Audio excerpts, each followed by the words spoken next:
आज हम पहुँचे हैं छत्तीसगढ़ और उड़ीसा के बॉर्डर पे। जो गांव है शाल्हेओना, ये बिल्कुल उड़ीसा बॉर्डर पे लगा हुआ है और ये पूर्वांचल क्षेत्र है।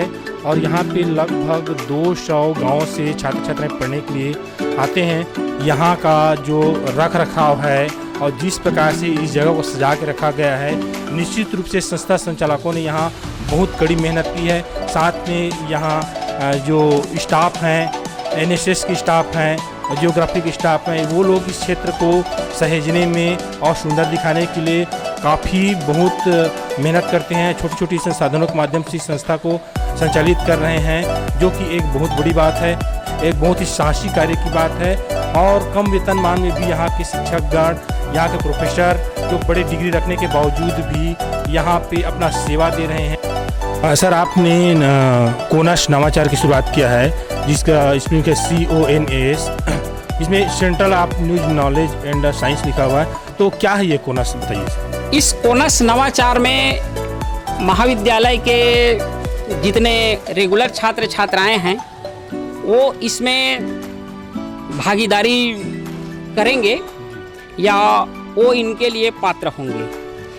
जैसे छात्र छात्राएं इस महाविद्यालय में प्रवेश लेते हैं और प्रवेश लेने के बाद वो अपने आसपास के अंचल में जो भी नए चीज़ देखेंगे, सुनेंगे, समझेंगे, उसको अपनी टूटी फूटी भाषा में महाविद्यालय तक पहुंचाएंगे। बच्चों के भविष्य के लिए ये बहुत अच्छा है। मैं ये नहीं कहूँगा कि ये सबके लिए अच्छा है, अपितु उन बच्चों के लिए ये बहुत ही हितकारी रहेगा और ज़रूरी होगा, जो अपने आर्थिक परेशानी के कारण से शोध जैसे कार्यों में नहीं जुड़ पाते हैं, शोध को नहीं समझ पाते हैं। तो जो निचले स्तर के स्टूडेंट हैं उनको हम उनके इस डिग्री कोर्स के साथ साथ बताने का या समझाने का प्रयास करेंगे। बहुत अच्छी बात है। जो छात्र छात्रा इंटरेस्ट ले करके या इसमें रुचि ले करके इसमें पार्टिसिपेट करते हैं, तो उनके लिए हम शासन से मांग करेंगे कि उनको उच्च स्तरीय सम्मान दें और जो हम निष्कर्ष निकालते हैं उसे एक डायरी के रूप में कॉलेज में उसे नोट करते हैं। ये आगे के लिए भी बहुत फ़ायदेमंद होगा, क्योंकि जब जो ज्योग्राफी के स्टूडेंट होंगे इसका अध्ययन करेंगे। और मैं राजयू की कार्यकर्ता भी हूँ, उसमें भी हम लोग पर्यावरण और स्वच्छता के बारे में, साफ़ सफाई के बारे में, हमारे आसपास के सब क्षेत्र के बारे में सब।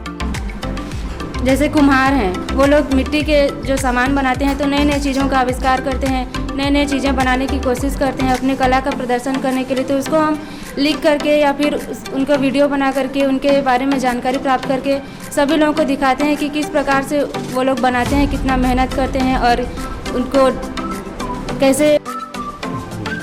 मैं डॉक्टर गजेंद्र चक्रधारी, NSS प्रोग्राम ऑफिसर, बटमूल आश्रम महाविद्यालय महापल्ली, शाल्हेओना, जिला रायगढ़, छत्तीसगढ़।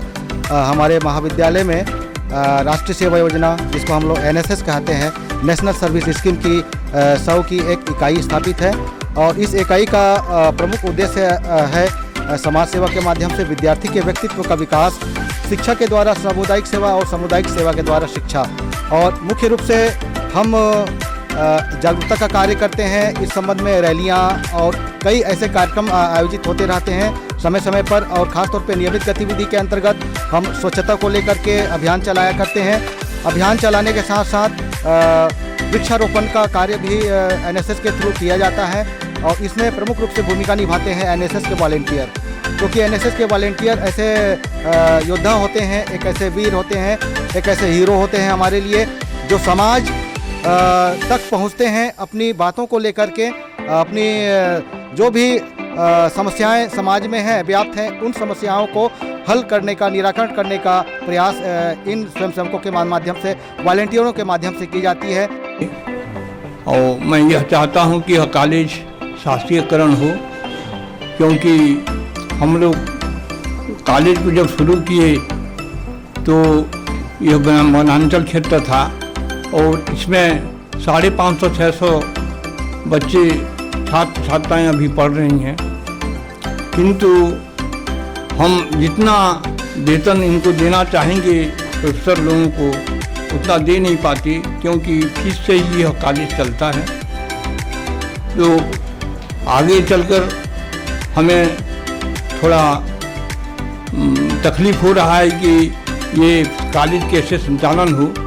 और शासकीयकरण होने से यहाँ पर साइंस भी खुल सकता है और यहाँ ये आसपास के जनप्रतिनिधियों से कभी इसके बारे में आपने चर्चा किया है? आसपास के जनप्रतिनिधियों से चर्चा कर हम लोगों ने उमेश पटेल उच्च शिक्षा मंत्री से संपर्क किया है, उनको भी आवेदन दिया गया है। क्या आश्वासन मिला? वहाँ पर हमने भेज दिया है और उनके यहाँ पहुँचकर निवेदन किया था, लेकिन अभी तक कोई आश्वासन नहीं मिला है। कोई दर्शा देना चाहूँगा कि महाविद्यालय में अन्य महाविद्यालयों की तुलना में जहाँ तक मुझे लगता है शुल्क छात्र छात्राओं द्वारा जो फीस ली जाती है मिनिमम है, कम है, न्यूनतम है, किंतु अध्यापन में हम गुणवत्ता का पूर्ण ध्यान रखते हैं।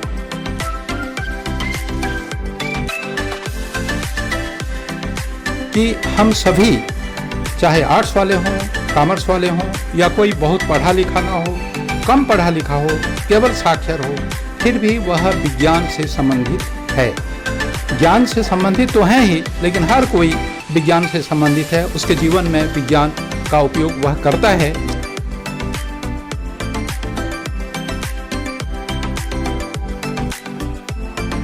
महाविद्यालय है वो बहुत ही पुराना है और इसको एक समिति संचालित करती है और साथ में यहाँ आर्थिक रूप से भी परेशानी होती होगी संस्था को। आर्थिक दृष्टि से जूझता हुआ ये महाविद्यालय, वैसे तो इस जिला में कई ठो प्राइवेट कॉलेज संचालित हो रहे हैं, किंतु यहाँ जितने भी शिक्षकगण हैं या प्रोफेसर हैं वे काफ़ी एजुकेटेड हैं।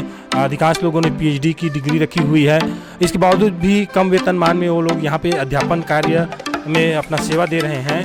तो ये केवल बच्चों के फ्यूचर को ध्यान में रख करके वनांचल क्षेत्र के जो बच्चे हैं उनके एजुकेशन को ध्यान में रख करके ये लोग अपने कम शुल्क में ही अपना सेवा दे रहे हैं, जबकि इस प्रकार से डिग्रीधारियों को गवर्नमेंट अपने अंडर में लेना चाहिए, इस संस्था को भी अपने अंडर में लेना चाहिए और इनको नियमितीकरण होनी चाहिए, ऐसा हम सोचते हैं और ऐसा गांव वालों को भी मानना है और संस्था के संचालकों का भी मानना है।